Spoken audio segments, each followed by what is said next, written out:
Hi everyone, in this video we are going to discuss this example. Okay, so on this board I have written one real integral, that means integration of one real valued function. We have to find its value, but the condition is we have to use the concept of residue to solve this problem. Okay, so when you have such type of real integral, definitely we can solve it with the concept of residue, but we have to follow certain procedure. So what will I do? I will mention the procedure first here and we will follow it to solve this problem. See, whatever I am writing, that is valid for this type of integral. Integration 0 to 2 pi f of theta d theta. That means when you have integral of this type, integration of some function of theta. Function of theta, that means you will have cos theta, sin theta or e raised to I theta like that. And the limit should be 0 to 2 pi, 0 to 360 degree, one complete circle. This thing we have. Then this procedure will be applicable. What I do first, I put e raised to I theta is equal to z. This substitution helps us to convert this integral into complex integration. Getting? So with the help of this substitution, this integral will be look like this: integration over c f of z dz. Getting? So here c is always a circle. Here always we will have this circle mod z is equal to 1, a unit circle with center 0 0 radius 1. As we have the angle 0 to 2 pi, we will have the complete circle here, right? After that, what we do, we find the singular points of this function f of z. Singular points, that means a point where function is not analytic, or generally we say the point where the denominator is 0, and we locate. Okay, we find out all these points in this complex plane. Okay, so this is the unit circle mod z is equal to 1. So here some singular points lie inside the circle and some singular points can lie outside the circle. We are more interested in the singular points which are lying inside a circle. We find the residue of given function at these points, and the value of integration is 2 pi I sum of these residues. Sum of these residues. So this is a procedure. Okay, so with the help of residue we get the value of given integral.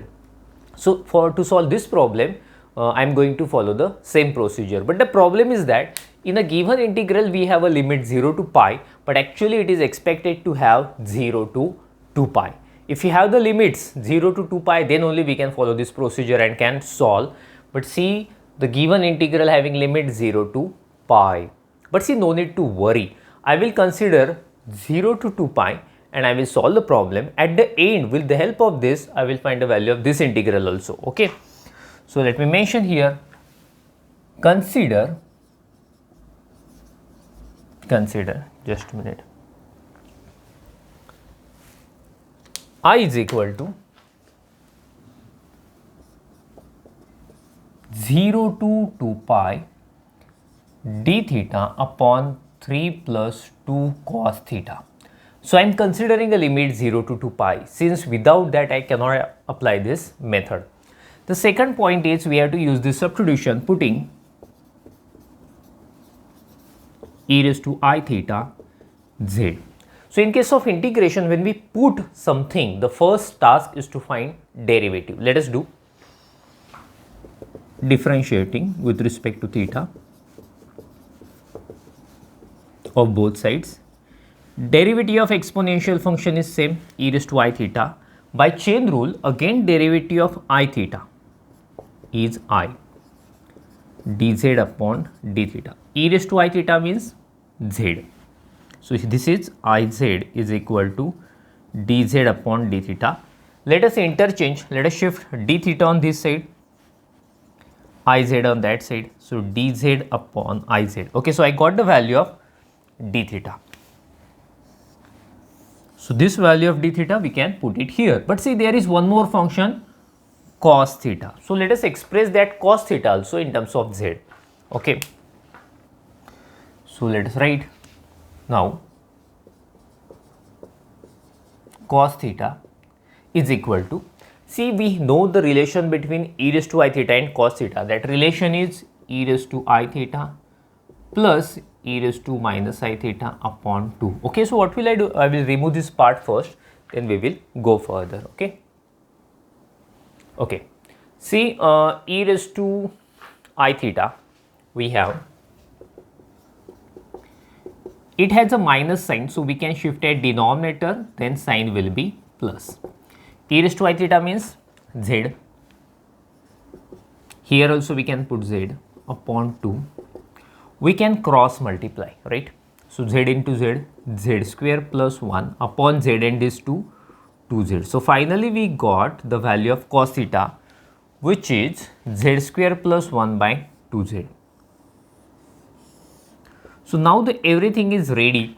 Just we need to find a curve. Okay.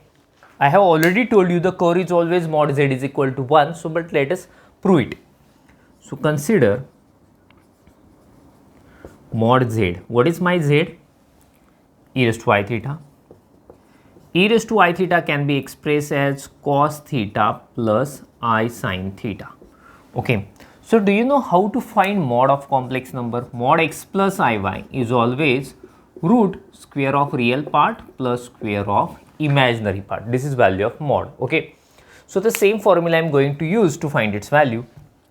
So it will be root cos square theta plus sin square theta.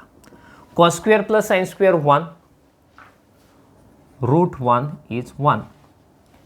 Okay. So let us continue. So what we got? Let me mention. So f of mod z is equal to 1. Therefore mod z is equal to 1. This is equation of circle, right? Its center is 0, 0 and its radius is 1. Actually I wrote directly, but let me tell you the actual formula. Z minus z naught is equal to r. This is center.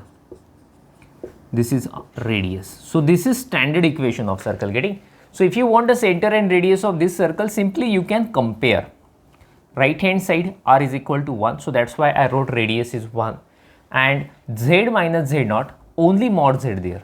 Z naught is not there. It means it is 0. That's why I wrote center is 0, 0. So let us draw one beautiful circle here. Okay. So let me draw. Okay. Imaginary axis, real axis. Let us have some scaling over here. 1, 2, minus 1, minus 2, 1, 2, minus 1, minus 2. Okay. So we have a circle center 0, 0 and radius 1. This is rough sketch of circle, getting? So this is the circle. Center 0, 0, radius 1. So finally we got the circle. Everything is ready. We have the value of d theta. We have the value of cos theta. So let us put it everything in that integral. Okay. So let us see what will I get. Therefore, I is equal to integration over c. C means this circle mod z is equal to 1. D theta, value of d theta is dz upon iz. Dz upon iz divided by 3 plus 2 cos theta. Cos theta is this one. 3 plus 2. Cos theta is what? Z square plus 1 upon 2z. Okay. So we need to simplify it further. Just make a screenshot of it. Then I will go further. So let us simplify it further. Okay. So we are going to simplify it further. So I is equal to integration over c dz upon iz. So what will happen? This 2 will get cancelled. Getting the point? 2 will get cancelled.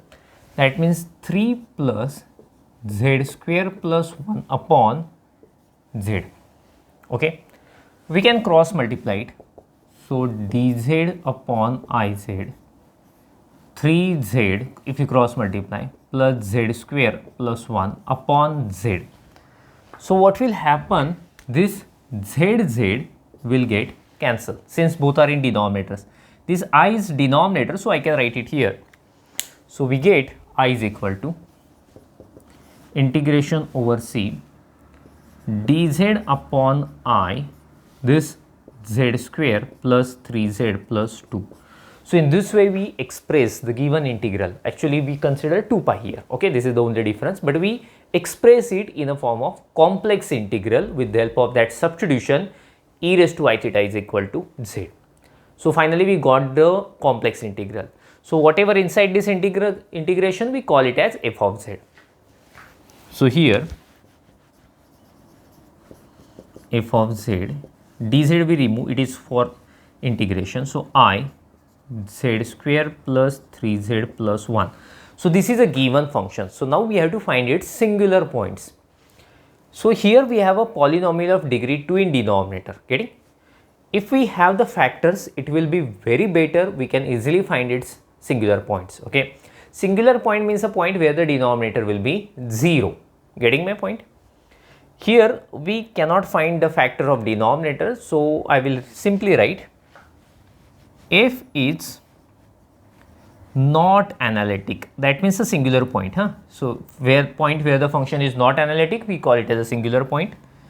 If the function is not analytic, if the denominator is 0. In denominator we have I and this bracket. I is a complex number, square root minus 1, it cannot be 0. So the only possibility is this bracket will be 0. Z square plus 3z plus 1 is equal to 0. Okay, so let me write here.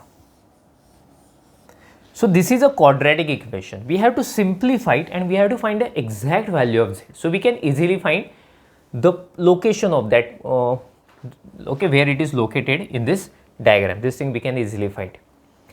See, z square plus 2z plus 1 is equal to 0. This is a quadratic equation. And when we have quadratic equation like this, ax square plus bx plus c is equal to 0, we have a formula to calculate value of x. The formula is minus b plus minus root b square minus 4ac upon 2a. So this is a formula, with the help of it we can find the exact value of x. So here also I will use the same formula. So let us tell me what is value of a? A is equal to 1. A is a multiple of x square, that means multiple of z square, nothing is there, that means 1 is there. B, the multiple of x, which is 3. C, the constant, which is 1. So let us use the formula. So therefore z is equal to minus b is 3 here, plus minus root b square, 3 square, 9, minus 4. A 1, C is also 1, in upon 2a, A is 1, getting? A is 1. So minus 3 plus minus root 9 minus 4 upon 2 into 1, 2, plus minus root 5 upon 2. Okay, so I got it. So when you take plus between them, you get a first root, and when you get minus there, we get a second root. So therefore z is equal to minus 3 plus root 5 by 2. This is the first singular point, and z is equal to minus 3 minus root 5 by 2. This is the second singular point. So if you have a calculator, you can easily check its value. I have already calculated. So let me write here, its value is minus 0.38, and its value is, if you use calci, you will get minus 2.62, getting? So in this way we can easily find exact value, okay? So it's very complicated, no? It's not exact value, huh? 0.38 and some digits are there, but see, I have considered just first 2 digits only. Here also minus 2.6180 like that. So simply I took 2 digits here. Let us call it as alpha. Just only for simplicity, I am calling it as alpha and beta. Instead of writing this very complicated number, if you write alpha, it will look better, that's why. So R, I should mention R, singular points of f of z. These are singular points. We solved it, getting? This is a quadratic equation of degree 2, you can easily see. So we got 2 roots. So obviously these are simple poles. Both are simple poles, okay? So we got only 2 singular points. So let us find their position. Alpha is minus 0.38. So alpha will be somewhere here. Okay, only real part is there, it lies on real axis. Okay, so that's why negative is there, so it will be on negative real axis. This is -1, no, this is 1, this is 2, this is -2. The second is -2.62. I need to extend this line. -3 will be here. 2.x2, that means 2.x2, no, it will be somewhere here, beta. So what it means that alpha lies inside a circle, beta lies outside a circle. We are interested only that point which lies inside a circle. Okay, so let me clearly mention here, alpha lies inside C and beta lies outside C. Getting? So we are interested only in alpha. Since it lies inside C, it means we have to find residue only at alpha. So let me mention residue of f of z at z is equal to alpha. So now the question is how to find residue. So the definition of residue involves Lorentz series expansion. With the help of that, we can definitely find residue, but it will take more time since we have to find Lorentz series first, then residue. But see, fortunately, alpha is a simple pole, and when you have a simple pole, we have very simple formula to calculate residue. That formula I am going to use.